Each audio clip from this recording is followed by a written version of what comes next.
ജാർഖണ്ഡിൽ വോട്ടെണ്ണലിന് ഒരു ദിവസം കൂടി 2 ഘട്ടങ്ങളിലെയും ഉയർന്ന പോളിംഗ് ശതമാനം തങ്ങൾക്ക് ഗുണം ചെയ്യുമെന്ന കണക്കുകൂട്ടലാണ് എൻഡിഎയും ഇന്ത്യ സഖ്യവും. എക്സിറ്റ് പോളുകൾ ബിജെപിക്കൊപ്പമാണ് നിന്നത്. 40 മുതൽ 50 സീറ്റുകൾ വരെ എൻഡിഎ നേടുമെന്നാണ് എക്സിറ്റ് പോൾ പ്രവചിക്കുന്നത്. അതേസമയം എക്സിറ്റ് പോൾ ഫലം തള്ളുകയാണ് ഇന്ത്യ മുന്നണി.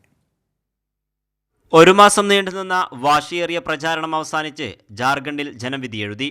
ഒന്നാം ഘട്ടത്തിൽ 43 മണ്ഡലങ്ങളിലായി 66.65% എന്ന പോളിംഗാണ് രേഖപ്പെടുത്തിയത്. 38 മണ്ഡലങ്ങളിലേക്ക് നടന്ന രണ്ടാം ഘട്ടത്തിലും 68.45% എന്ന ഉയർന്ന പോളിംഗ് രേഖപ്പെടുത്തി. ആകെ ജനസംഖ്യയിൽ 27% വരുന്ന ഗോത്രവിഭാഗങ്ങളെ ലക്ഷ്യമിട്ടായിരുന്നു ഇരുമുന്നണികളുടെയും പ്രചാരണം. ആദിവാസി മേഖലകളിൽ വിദ്വേഷ വിത്തുപാകിയാണ് BJP നേതാക്കൾ പ്രചാരണക്കളത്തിൽ നിറഞ്ഞുനിന്നത്. BJPയുടെ വിദ്വേഷ പ്രചാരണങ്ങൾ തങ്ങൾക്ക് ഗുണം ചെയ്യുമെന്ന കണക്കുകൂട്ടലിലാണ് JMM കോൺഗ്രസ് അടങ്ങുന്ന ഇന്ത്യ സഖ്യം. മുൻ മുഖ്യമന്ത്രിയായിരുന്ന ചെമ്പൈ സോറനെ JMMൽ നിന്ന് പിളർത്തി തങ്ങളുടെ പാളയത്തിൽ എത്തിച്ചതാണ് ആദിവാസി മേഖലകളിൽ വോട്ട് നേടാൻ BJP മെനഞ്ഞ തന്ത്രം. അതേസമയം 30 സീറ്റിൽ മത്സരിച്ച കോൺഗ്രസ് പ്രചാരണ രംഗത്ത് മങ്ങി നിന്നു.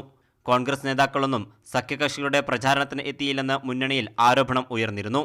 Matrix, people pulse, Chanakya strategy, times now തുടങ്ങിയ എക്സിറ്റ് പോൾ ഫലങ്ങളെല്ലാം 40 മുതൽ 50 സീറ്റ് വരെ നേടുമെന്ന് പ്രവചിച്ച ആത്മവിശ്വാസത്തിലാണ് BJP. അതേസമയം എക്സിറ്റ് പോളുകൾ മറികടന്ന് ജനം തങ്ങൾക്കൊപ്പം നിൽക്കുമെന്നാണ് ഇന്ത്യ സഖ്യത്തിന്റെ പ്രതികരണം.